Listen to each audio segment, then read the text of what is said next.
How do you feel about it compared to this current system of points and just the relatively worthless unique items? Morse? Okay, well, so it's interesting because the first couple races I was like, well, this kind of sucks. What, come on, where's the currency? Oh man, these uniques. And then here we are 14 days later. I've played more races than I care to admit, and I'm at the top of the standings, and it's not like I've won every race. I've gotten second and third and fifth and whatever. Um, so, for all my grumbling and complaining and bitching about the currency not being what I wanted, here I am. I've played all the races. So I'm sure Chris would say, well, it's worked out. So, System is working. yeah, why would we change anything? Because look at Morse. He was angry about the currency rewards, and he's played more races than a normal human being who likes to shower at least once a day should. So. It's tough for me. It's really tough for me then, thinking about how much I've played, to say that it's not working. Because I look at the season now. I will say for the first 5 or 6 races, the season standings weren't up. Yeah. So once I saw them, that enabled that whatever pathology in me that makes me have to click every chest I see. Whatever that part of my personality that must be satisfied. I see the standings and I'm like, oh my god, I want to be first. Must quench my desire to be on top. So they know what they're doing. I mean, they are gamers themselves. They know what drives people like us. So So you do like to be on top then? That's your preference? yes, I do. I prefer to be on top looking down. That's my preference. I'm sure there are a lot of very, very good racers who are better than me, who haven't played as much as I have. And if they play, they have a week where they're less busy and they play more, they'll be ahead of me on the ladder. So my objective, honestly, is just to hopefully be in the top 20. That's what I'm hoping for. It does. That's what I was sort of thinking with the whole race season. That although they've taken away those currency rewards, they've added in this other whole system of points. Accruing points itself can be fairly addictive and fairly compelling, but also having this standings and then having the little-ish sort of rewards on there as well. It seems like it could get people really invested in the season as a whole and get people watching streams and talking about the races and competing in races. And I think that's really key to the success of the game in the future. How do you feel about this system compared to the currency system, Arioc? Did you have any other thoughts on that? I'm kind of afraid that I won't really want to race that much after I get the coral ring, but we'll see. Yep. So you feel like that's sort of just like a goal, and then after that, yeah. there's not really. Yeah, too after much that else. we'll see what happens. I've already said that I don't really enjoy solo races, so I think I'm going to stay away from that. Because it's not really what I like to do. I like to be with a party and have some fun, and not to be super serious. And I just never enjoyed solo races that much. So I think setting a goal for myself to just get the coral ring should be fine, and then after that we'll see. Because even when playing in a party, you need to find one, and then you can't always play every race, and there's a lot of people on a team. You can't just have 6 people on a team because there's no way everyone will make the times. So sometimes you'll have to sit out. So I think it's a good goal to set on just getting the color ring first and then see what happens after that. And they did a really good job of putting the coral where they did, because in my opinion, I think Arioc agreed, and I'm sure you would agree as well, that the coral is the most valuable item that you get as a reward. But if they put it at 480. Well, that's insane and kind of unfair for people who can't play all the time. But at 60, you can't just make a level 5 character and you'll get it. You have to actually have done reasonably well in, say, 10 races to get the coral, which I think is it's a nice reward to work for. So in that respect, they did a very good job. Yeah, you sort of touched on something there. Me and Arioc worked out earlier with the point system that someone who was fairly reasonably motivated could play 10 to 12 races and would be able to get the coral ring. So it's fairly achievable with the with the extreme amount of races we have over the course of the month. There's more than enough time for most people to be able to do 12 races, even just on the weekends, and the occasional night race, depending on how the time zones work out for them. Right, exactly. Yep. And we said, we were just counting on people getting, what was it, level 19, I think. This shouldn't be super hard for most of the races, just getting level 19. Yeah, I think if I bring up this race page here, I think 5 reward points is in a 3 hour party race is level 27 to 29. So it seems achievable for most people who play fairly seriously with a decent party, but you don't. Yeah, need you to can play pretty safe as well. Yeah, you don't need to be hardcore rushing sort of thing. That's how I got to level. The first race I ever did, I played pretty safe in standard, and I got 18. Just doing that, my first ever race solo. Yeah, that's it. It depends on your experience though. Like a lot of people coming into the game now don't have the experience to be able to even know how to approach a race. So I that's was super new back then, actually. That was my first race ever. Nicely Just when done I started streaming, and people were like, "Oh, Arioc, you should race," and I was like, "Oh, I have no idea what I should do," but I did it anyway. Just a subtle brag. Yeah, but there wasn't a lot of people playing back then. So. Yeah, that's it. Fair I was enough. just basically leveling like I would. So talking about the newer people coming into racing, and I've talked to quite a few new players. I'm very in touch with a lot of the newer audience to the game, and a lot of them have been really into the races. Like I've made some videos on race guides and things like that, and people are really loving it. People are really enjoying playing the party races with their friends, or playing the solo races and having a crack at it. And it is exciting when you're sitting there on the beach waiting for the race to start, and the general chat's going crazy, and then all of a sudden it goes quiet when the race starts. It does every time. Yes, it is exciting until people start dying at Hillock, and then the chat stirs up again. But right. Yeah. So I guess that segues us into our second part of the show. I wanted to cover. I wanted to talk with you guys a little bit about how to actually go about racing, some of the strategy and idea behind racing, because both of you guys are very experienced and fairly successful racers. I think it's safe to say that, and I'm sure even I'll learn something from talking to you guys about this. So let's start off with race builds. This is usually the starting point for most people. I want to find a good race build so I can do well in the race. What do you think makes a good race build? What is a good race build about, Morse?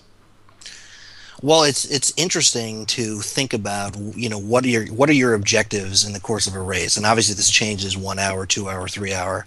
I know for me, since I play Marauder and I'm melee, my objective mainly is I want to reach a certain hit point threshold. So I know where I'm going to grind at the end of the race, because every race has a grind at the end, and I know that I roughly need, I need 600 or 550 to 600 hit points in Western Forest. So my objective is to get there, and anything else I do or build can be, perhaps I change my build slightly. Oh, I got a great sword, which I don't normally use, but I'm going to leap slam now with the sword. But I think really what makes a great race build is that it's flexible, in that your first, say, 10, 12, 13 points is always the same. You never vary from that, because in a race, time you waste deciding skills is time you'll be behind your competitor. So the first 10 or 12 points are always the same. You know exactly what you're doing. You're always going to kill Mervale with such and such in Act 1, because every race goes beyond Act 1. And then from there, a good build, in my opinion, is adjustable. Whether it's you get more elemental damage, or you get more health because you're the one for your party that's pulling everything, and your objective's not really to kill anything, it's just to gather mobs. So for me, that's what makes a really good build. And then again, it's the same base. You've got these 3 trees you can go down, or 3 branches of the tree you can go down, and you can decide on that based on the drops you get. Because again, the game is an RNG-based game. You don't know what you're going to get. You might get a great, you might get a great shield. You might get a great wand. So if you can have your base build then be adjustable to that to me is what makes it very strong. So you have this real solid base, and then have the multiple ways that you can go, roughly planned out depending on what happens in the actual race, and the ability to adjust that, right? Yes, in my opinion, yes. That does sound pretty solid there.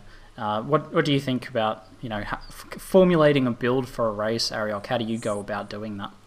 Well, I just try to plan ahead, basically. So before the race even starts, I have my build planned out, which is the most important thing, to have a rough idea of what you're going to do.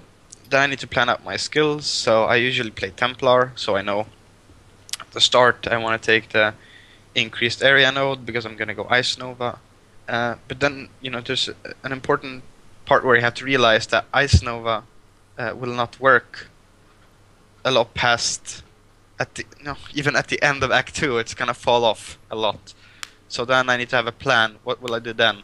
So I have two paths I can go down. I can either go with a bow if I have a lightning arrow, or the easier path where I'd go for a ground slam build, or make a transition later. So that's kind of what you have to have planned out, what you want to do, and then be able to adjust accordingly. So you have your base of the build, and then you can adjust to what you want to do. So it's basically what Morse already said. There isn't so much you can actually do. It's just you need to have it planned out, which is the most important thing. Well, to not waste too much time doing it. Yeah, you guys had fairly different starting points, just from listening to you, but had the same, end goal of flexibility. It sounds like, starting off strong and having the flexibility beyond that to be able to adapt your skills or weapons based on what you find in the race and that sort of things. And this sounds more like it applies to races 2 hours and up, personally, because the 1 hour race is very much just about that efficient core starting point. Yeah, then you could just go Ice Nova all the way, but you make the realization that Ice Nova doesn't work later on in the game. Well, so I want to... So, no, go ahead, Eric. Go ahead. Yeah, I just want to say that Morse usually plays Marauder, and he usually uses the skills he gets from level 10. After level 10, it's the skills he's going to use throughout the game. But as a Templar, it's a bit different to say. And that sort of segues into a good point that I want to bring up. If you are new to races, I think it's very important. I answered the question as somebody who is a little more experienced in races. If you're new to races, and that's great because more competition is always the best, you want to plan a build and you don't want to deviate from it, because it's much easier to have a build plan that, like Arioc was saying, you're going to go whatever it is at the end, and you want to just stick to that plan. Once you're very familiar with your character, you can then on the fly adjust what you're doing. And of course this changes for who you start with. Perhaps Duelist is the most flexible, or Shadow is the easiest to switch between bows and casting, and everyone is different. Marauder sort of unfortunately in these short-term races is very one-dimensional. You're going to be melee. You're going to do one of 3 skills, so it's sort of a different ball game in what you're doing, and I think that's important. If you're new, that you plan it out, like Arioc said. That's very important. Yep, that means having the skills, the passive planned out as well, and or picking all your rewards and things like that. Because as you said, as a newer player, you're probably best off having a build planned out with everything set up and then not deviating from that until you become more familiar. And that's because things happen, like you have certain stat requirements for certain types of gear. You might need it to use a particular weapon at a particular level, and you might need 10 extra dex than your build gives you, so you can't really switch to that weapon type because you don't have that 10 extra dex and things like that. So having it set out, I feel, would until you learn those little things, the finer points. Exactly. It sounds like it's very important. Yeah, that's it. So on the concept of builds still, what builds or classes do you feel are particularly overpowered at the moment, Morse? Do you feel like any are particularly overpowered? Well, given that it's March 4th, Poison Arrow Fire Trap right now is extremely overpowered, and it was always strong. But the difference is they changed mob density in certain areas of the game. So now, whereas before a pack would be 3 to 6, now the pack is like 7 to 10. And those extra mobs really means that when you fire 2 poison arrows and throw a fire trap, even if you don't kill them all, you're always going to kill 6 or 7, whereas before you'd kill 3. So man, it's like double the XP, and you can run. You never have to stop, and you can just run and run and run. And if you look at all the race standings, you will see basically that it is Shadows, Duelists, Rangers at the top. In fact, I think in the 2-hour race I participated in this morning, in the top 40, there were 2 Marauders. I got second. I was like, I don't even know, 32nd. I had a great weapon too. There were like 12 Shadows in the top 15, something like that. So, and Shadow is the one that benefits because they get 2 fire traps and a poison arrow. So I think that right now is the most overpowered. And underpowered is always a little tougher to say. I think that melee because it's a little more RNG based. If you get a really good mace or a really good axe, you're actually the strongest character. But the problem is getting over that hurdle. If you don't get that, you're really bad. But usually one or two people get that a race, and they end up very strong. And I think the best racers, like for instance for Marauder, is a guy named Maya Pelli. Almost every race he participates in, he's going to win Marauder. Now, I don't know what he does, because I would replicate it if I knew what he did. But basically, beyond someone like that, who is able to do that, no matter what their RNG is, they're able to do well.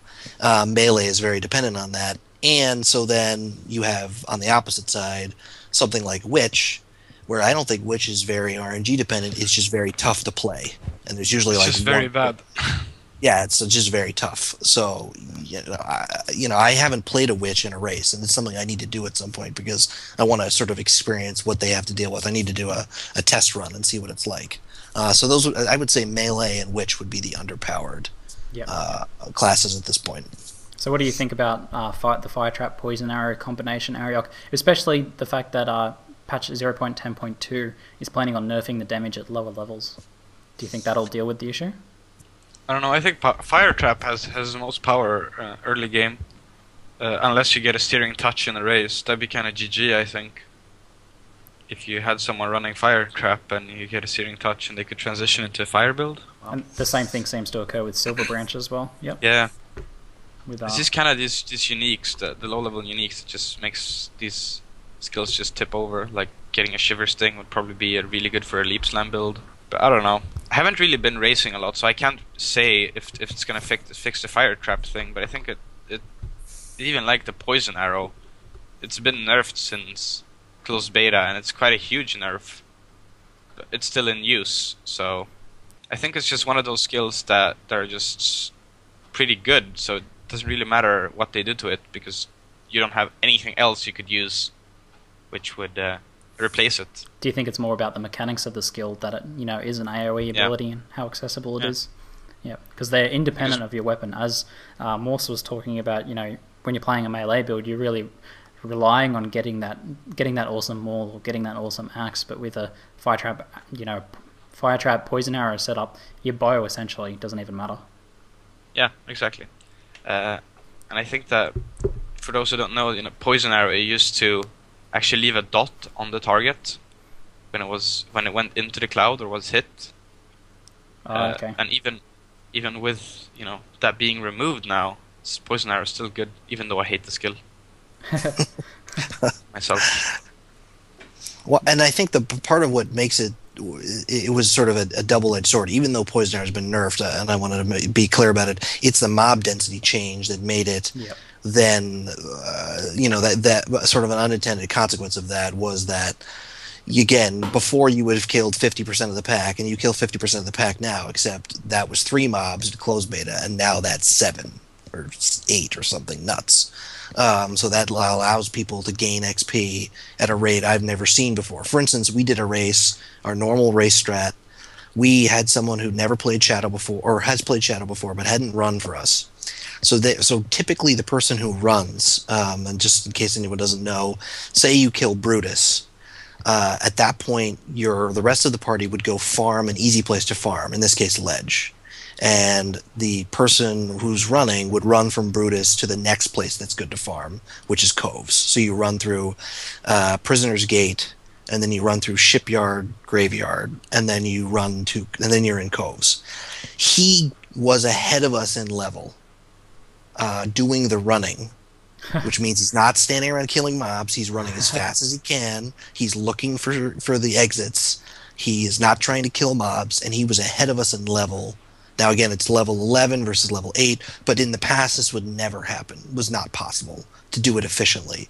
So that's really the reason that the skill's getting nerfed, because, I mean, let's say it didn't get nerfed, everyone would have to adopt this strat. You could not compete without Poison Arrow Fire Trap as your runner. Everyone would have to do it, and that's not the intent of GGG, that everyone has to do this specific thing. At least that's what I think Chris was saying. So this sort of brings out two really important points about what makes a skill good for racing or even just power leveling in general. Firstly, AoE, and then the ability to keep on moving as you're using it, to be killing mobs independently of you, essentially. So what other skills do you feel like fit into this character category? Do you have any other skills in mind, Arioc, that really I know before, in racing, you couldn't really race without having someone using Lightning Arrow. Because of the range and AoE of it? Yeah. In closed beta, Lightning Arrow was really good. So it was basically if you were running like we were only 3 or 4 people racing that day, someone has to go Ranger because there's no other way you're even gonna compete to win. In terms of benefiting the party with that DPS, with that damage. Yeah, it's kind of the same deal now. You have to have someone going the fire trap because otherwise you'll be behind. If the other group is going fire trap, you can't compete with it. You need to have it. So I don't know if Lightning Arrow is at that same point where it was before, but I think it's also one of those skills that are really good. What do you think about that, Morse? About Lightning Arrow? Well, it's funny, Arioc brings up an interesting point because a person who plays on my team, Pt2, runs a Freezing Pulse Shadow. And we always used to mule, and if people don't know what that is, you would run a level 1 character to Hillock for a specific gem. And then you would log out and log on to your actual race character. And so he would mule Fire Trap. So his character, always in closed beta, was running, I believe, 2 Fire Trap Freezing Pulse. And it was very, very strong. End game, say, 18 plus, his character became a huge component of our DPS. And with that said, if we didn't have the Ranger there, and typically the Ranger in closed beta did not run, all they did was kill mobs in the kill group in the best place to level. So they were generally the highest level with the best gear, hopefully the best gear. It was very noticeable when the Ranger, or say for us Kateo with his Fire Trap build, was not there. So Lightning Arrow, even though I think it's been nerfed a bit, maybe it's not quite as mana efficient. I'm not a bow class player, so I'm not quite as familiar. It's still you didn't level it before. Right, that's right. You did not level it before, so I don't know if you still do that or how you. You're pretty free to level it now. I play a fair bit of bow characters. You're fairly free to level it now. You just get physical damage bonus from leveling it instead of I believe it was chance to shock before and a very high mana increase. But the mana increase is much flatter now. Okay, but it's still if you don't have that bow character, it is extremely noticeable, especially in later Act 2. Now, I mean, most Rangers now do Poison Arrow early game because Poison Arrow is so strong, but I think we will see a comeback of Lightning Arrow because it is really one of the best skills in the game. Yep. Just all-around skills. Yep. Was there any other skills in your mind that stood out as particularly crucial in a race? Well, I think it's one, again, back to the RNG element. I think Ground Slam is incredibly strong.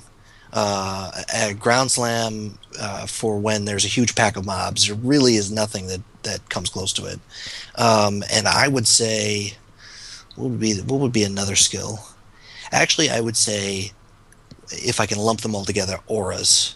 If you can, in your party, make sure you have every aura running, which may seem like a no-brainer to somebody who's done races before, but maybe someone doesn't know this. If you can coordinate who has hatred, who has wrath, who has anger, your DPS, and you're coordinated as a unit to stick together because the range on the auras is very minimal. Your DPS is incredibly high compared to what it would be if you were only running 2 or you were spread apart.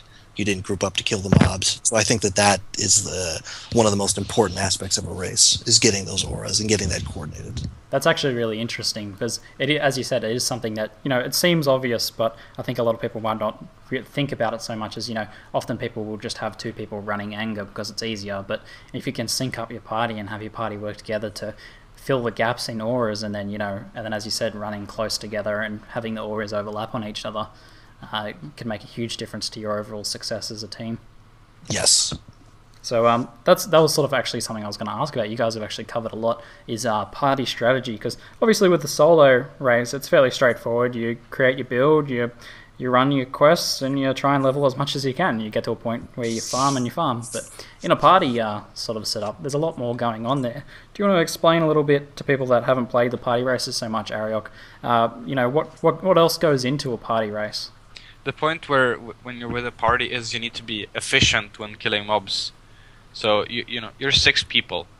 You need to group the mobs, and you need to try to AoE them efficiently. Help each other on the yellows, because you can't just leave 2 people trying to kill a yellow. It's not very efficient. So there's kind of those things you need to deal with, and you need to have it in your head, as Morse said, for people who know that, oh, I need to run this part, and everyone else goes back to ledge. And it's those kind of coordinated things that you need to have in your head if you want to make a good race, because it all comes down to time and execution.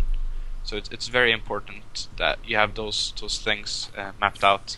Is there like an optimum size for parties? Like, is 3 people better, or is 6 people better for most races? Or I always preferred 5. I don't know why, but we always did better with 5. Yeah. What about you, Morse? Is there a particular party size you find is easier to manage or works better? Well, it's interesting. I mean, it does seem like 5, and again, I don't know if that's I've say this a lot, but if that's my simple monkey brain, can't handle the difference between 5 and 6, can't really judge it. It seems on the surface that 5 is better. I will say though that generally when one team crushes everyone else in a race, there's 6 of them. They're 1 through 6 on the ladder, and they've had no problems. So generally a team of 5 doesn't crush the other teams. So for like today in a race, it was a 1-hour party. We got crushed by Nugi's team. They're a very good race team, by an obscene amount of XP. There were 6 of them. They had their strat. We didn't do it quite as efficiently, and it really showed. So I think that if you pull it off with a 6-man, it really shines in the end when it's a group. Because again, of the bonus to XP, if you're grouping like we talked about with the auras, you're grouping and you're killing the mobs efficiently, you're not wasting time, everyone focuses the rare mobs and the magic mobs, it shows in the end, because you open this wide gap between anyone else competing with you. Yeah, I think there's a good point that I like to bring up, where in closed beta, when we were racing and winning, there was a lot of flaming about how group racing was OP, and no one could compete as a solo player against group, and there was a lot of flaming instead of people actually trying to beat us. And at some point there was someone else making up a team, and they just got completely smashed, like they just died. So I think people have come to the realization over the course of closed beta that grouping is not as easy as it seems, and you can win against a group as a solo player if they don't play it right. A group doesn't have to be more efficient just because they're a group, because there's many things you can do wrong which will hurt you more. I suppose it all really comes down to communication in the end, how well people work together and how well they communicate then. So how do you guys go about forming a team? Or a lot of you guys have dedicated teams. How have you guys come to end up on your teams? How have you come to end up on the team that you usually play with, Morse? Well, so in closed beta, I'd done a bunch of races. I was not able to compete with Arioc's team, with Dime and some other people whose names might be familiar to whoever's listening to this podcast. And I was very frustrating because most of the races were not delineated or separated like they are now into solo and party. They were just races. So to compete, you really did need a party. I think a solo person could compete with a party, but in general, it's a coordinated party, which does take some effort, as Arioc says. It's not like it doesn't fall like manna from the sky, and you just win a demigod by being in a party. You need to, you need to put something together. But assuming you do this stuff, a solo player is not really going to be able to compete. So I don't want to say it's my team or that I am the one who formed it. I sent out messages to some people that I knew that were good racers who I'd played with either in 1-week races or at various times, and I asked if they'd be interested in forming a team. And I was very lucky because I was by far the least experienced person on the team. And I contacted people who had won multiple demis in solo by themselves or in other ways, and we formed a 6-man team, a name people might know as Invalesco, of the famous Dagger build of the week, and I think a Righteous Fire build that's pretty famous now, or making the rounds now. So people like that, and we then started competing with Dime's group, or Arioc and Dime and some other people's group, and we started doing well. So I mean now, I think me personally, I think I lucked out by these other very good racers allowed me to join them, and I learned a lot from them. But I think that anyone else, they can do the same thing. They can talk to somebody. Again, I'm the one who sent the first message, so perhaps it takes some courage to send a message where someone's going to say, "Why would we want to play with you? You're a moron," or "I don't like you," or "You're on Crips Mumble. I've heard you talk, and I think you sound stupid." Well, okay. Yeah, so whatever it is, you got to put yourself out there. So and be prepared to fail, or be prepared to be told you suck. But if you work at it just like at anything, you can you'll have a shot. So. Yep. Do you have any stories or trials of tribulations or forming a team, Arioc? Not really. I didn't form the team. The team was already there. But so tell me a bit about your team. I think it was Dolk that found me on my stream, and he was like, "Do you want to race with us?" And I was like, "Yeah, okay, I can do it." And so I did my first race with them, and I managed to die on Kuduku before. I don't know how it went about, but I had some sick RNG where I got trapped, in the middle of mobs, and I got like triple shocks and just got smashed there. And it was like so embarrassing, and I was like, I blew my chance. There's just no way they're gonna want me now. But next week, I just joined them again, and I got my first demigod after that as playing Witch. Nice. For the team.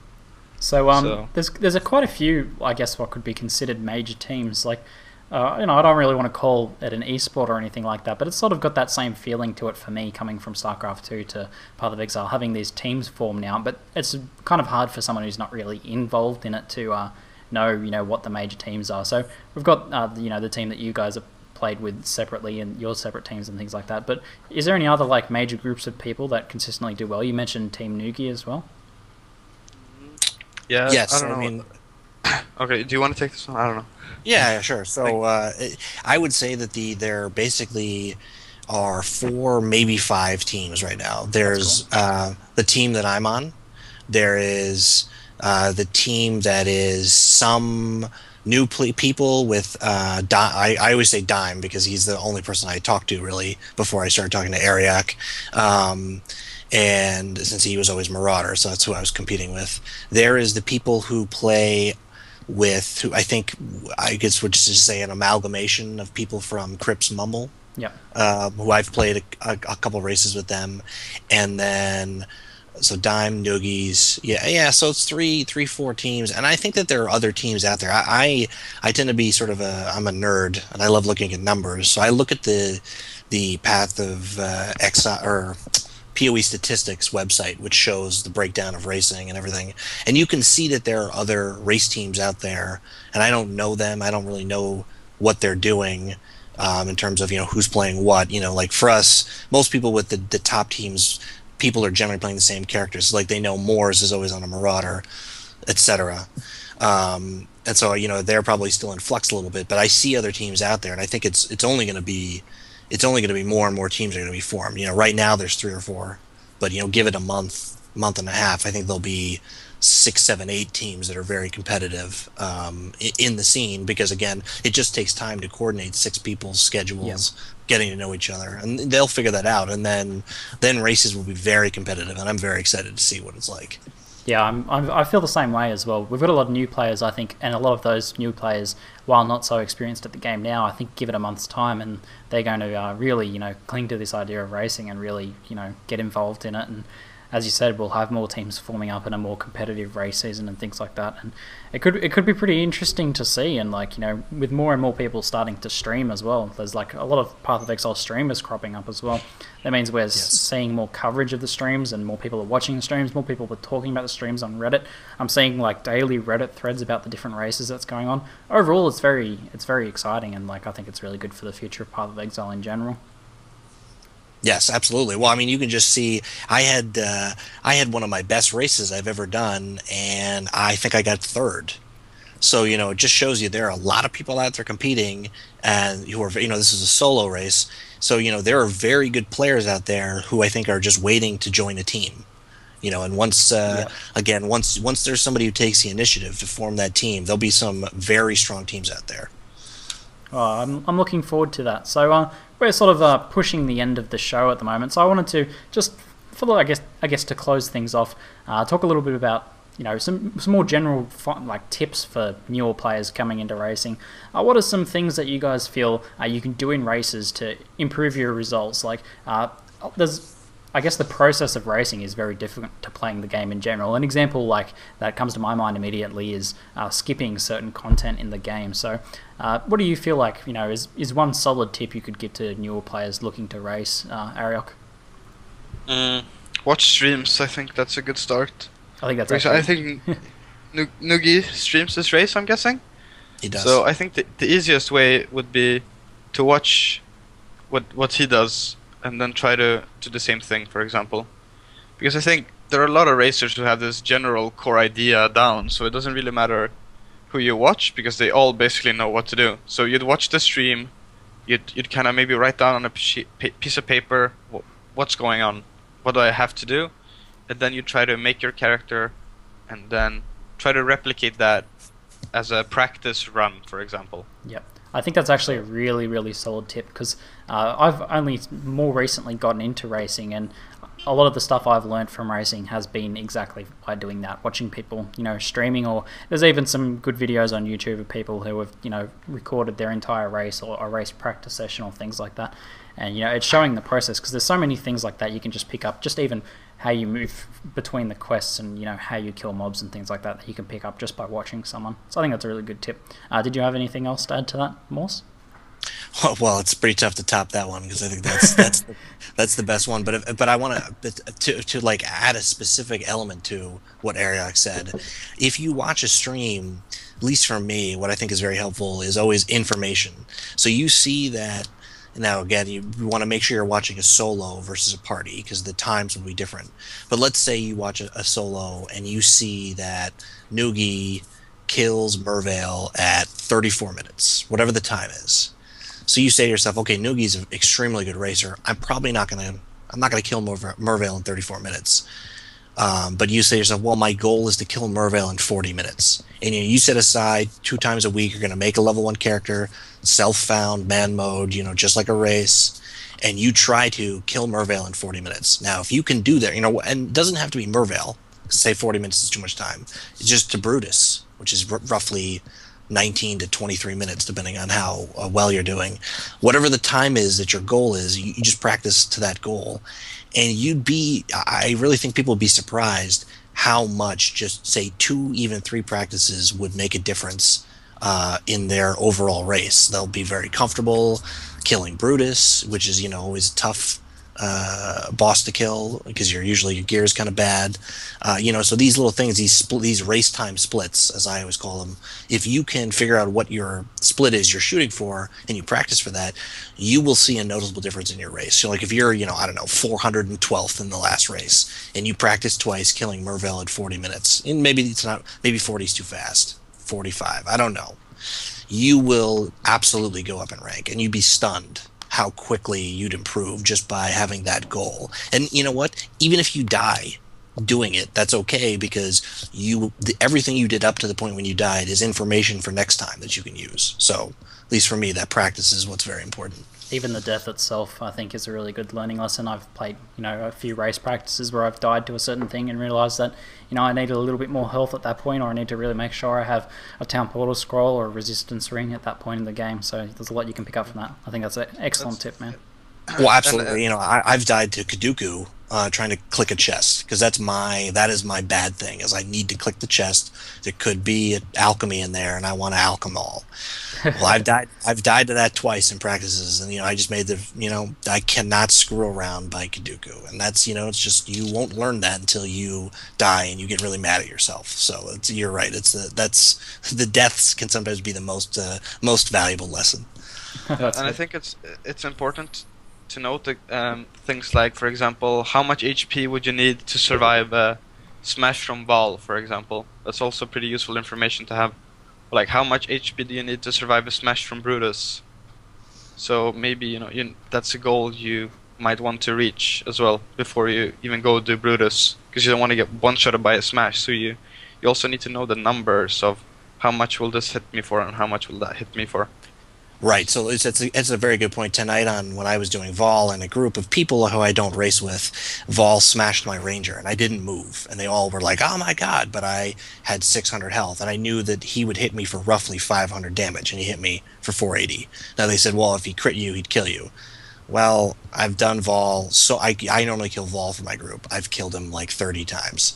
I am not concerned. I know exactly what's going on, and that's the only type of thing you can get to if you've had the reps. You know exactly what's going on. You know, oh, okay, I've reached 600 hit points. It won't kill me. It'll hurt me, but it won't kill me. So I don't need to panic whatever's going on. Nice. Yeah, that's one thing I've been trying to learn recently. Actually, was the 130 hit points for Brutus's smash in normal. That's one I've picked up recently. Is that right? Yeah, I feel like he hits me harder than that, but not by much. I mean, I pegged it at 150 just to be safe. Yep. Okay. So I'm, I mean, it could be less. I mean, I don't want to die to Brutus because I feel like I've failed in my life if I die to Brutus. I try to overshoot a bit. Brutus is hard, man, especially in Australia without desync. He's the worst boss to fight for desync by far. He just teleports around the room. It's crazy. Oh God, I can't. I honestly, I cannot even. I played with a person in World of Warcraft who was from Australia who played with 400 ping, and I can't imagine playing like that where it's half a second the crazy thing that erupts on the ground happens. Well, that's it. So Australians have a saying for that. You get used to it. Right. That's about it. So this has been a really awesome podcast, guys. I'd love to, just do some plugs now. Have you guys plug your streams or your channels and things like that, or where you hang out, or just, how to talk to you guys, where to watch you, or anything like that. So Arioc, where can people find you? My YouTube, which is, I always say it's too hard for me to say it because it's like a really long one. So you can put it in the description if you want to find my YouTube. They'll be in the description. That's what I usually hang out doing. I have a couple of new builds that I need to do. I usually do build guides, so I'm getting better at it. So I have like 2 I need to do now. So yeah, you guys should go check out Arioc's channel. What about you, Morse? Where can people find you? Well, most nights I'm harassing Crip on his stream in his mumble. I don't stream. I guess I don't think I'm cool enough for that. But I'm trying my best. But I think the best plug I could give is there is a new website, exilepro.com, that launched. Yeah. Okay, and it has builds, and it's just formed, I believe, today or yesterday, and so it's only going to be improved. Personally, my Ground Slam Marauder build, which a lot of people have asked me for, is up there. So that would be the thing that I would say to check out if you wanted to know more about builds. And there's going to be a racing section at some point to be TBD. But there'll be tips and things there, at some point. Yep, I've brought that up on stream as well, so people should definitely go check out Exile Pro. I've had a bit of a look at it today. It was just released today, and it's a pretty cool site. It's got a lot of details on builds like that, so definitely go check out that. And go check out Morse's build on there as well. So just for me, you guys can find me here on YouTube. You can find me on Twitter at ZiggyD Starcraft, same as YouTube. I hang out on Reddit and I hang out on the forums and do all that jazz. But most importantly, you guys can catch the Wraeclast weekly here. Not so weekly. Every now and then when we have a good show to bring you guys, we'll bring you the Wraeclast weekly. But subscribe here and you can catch that. So thanks again for coming on, you guys. It's been great chatting with you guys about races. Well, thanks. It's a privilege to be here. I hope I came off well and that I didn't embarrass my race team. That's all I hope for. So, to be honest, man, it was fantastic. I'd love to have you on again in future shows, possibly. Well, now my ego is hugely swelled. So I'm definitely I'll have to get back to you when I see if I. I will have to pay you next time. Now, should I say right, that? Exactly. 10 cents for my time. And I'm glad you guys are both well and good, and were able to come here for this week. So that's it. Thank you. So that's it for now. Thanks everyone for watching.